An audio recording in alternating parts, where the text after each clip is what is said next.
Dr. Albert Kane, once a well-respected surgeon, became the caretaker of Shady Oak Cemetery in Willamette Valley, and Kane later converted the Victorian-style mansion he and his family lived in into a mortuary and funeral parlor. For years during his career as a surgeon, Dr. Kane was intensely interested in the workings of the body and what happened to the patients he couldn't save. What did happen to a person when they died?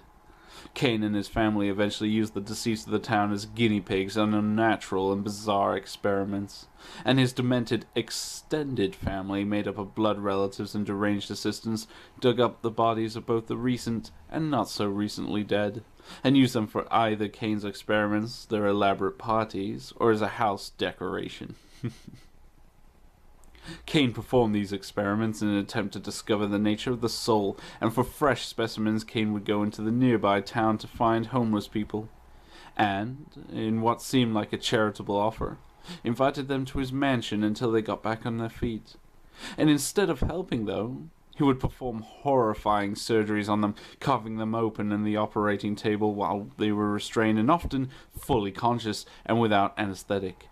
Kane occupied his time performing acts of the most base cruelty: chemical injections, brutal amputations, live dissections, castrations without anesthesia, and electric shocks, and even organ removal.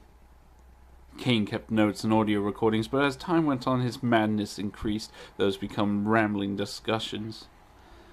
A few of Kane's assistants would sometimes thieve body parts during the surgery when he wasn't looking, to use as dinner ingredients, even going so far as to use the corpses as playthings in their elaborate funeral parlor parties. He also performed experiments in fear, and wished to see how much the human mind could endure before succumbing to the madness and death, which resulted in at least one person being buried alive. The terrible sight was seen by two teenagers who decided to take a walk through the cemetery telling ghost stories, and walking past the gravestones and various monuments they heard music carried on the wind. Following the sound, they came across Shady Oak Cemetery, which is where they witnessed the Kane family dancing with the rotting remains of decaying corpses. Word of the grisly goings-on quickly spread, and the police launched a massive investigation, and Chief Brockett giving the order to place all individuals at the crime scene under house arrest. Instead of resisting, Kane gladly cooperated with the sickened authorities, and even seemed eager to show the results of his research. Reports of what was found inside during the investigation made headlines that shocked and mortified the nation.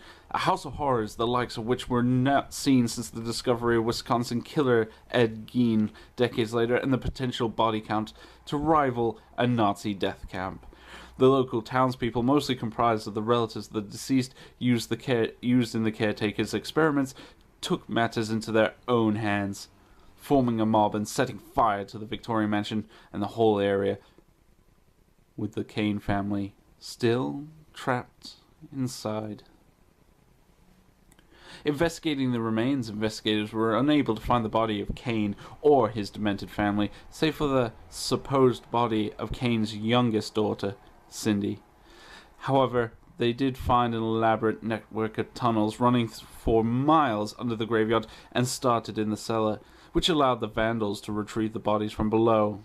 Amongst the ghoulish evidence was a kitchen filled with body parts. A large kettle on the stove contained boiled body parts, and a corridor filled with intestines, an eyeball on the stove, boiling brains, and a collection of skulls. And audio recordings of some of which Dr. Kane's notes, other from live surgeries, and some appeared to be an audio diary of sorts. Before torching of the site, 4 victims were positively identified, and over 2,000 graves were estimated to have been tampered with. 1 year later, the Shady Oak Cemetery had been off limits for all corners until the charred remains of the Kane funeral home were set to be demolished, until the discovery of 3 more unidentified decomposing bodies of the premises. Not long after, people who last reported in the vicinity of the site began to go missing.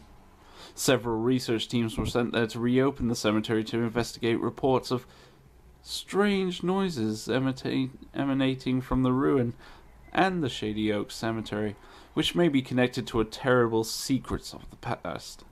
With 3 teams already gone missing, the question remains, could Albert Kane and his family have escaped that fire?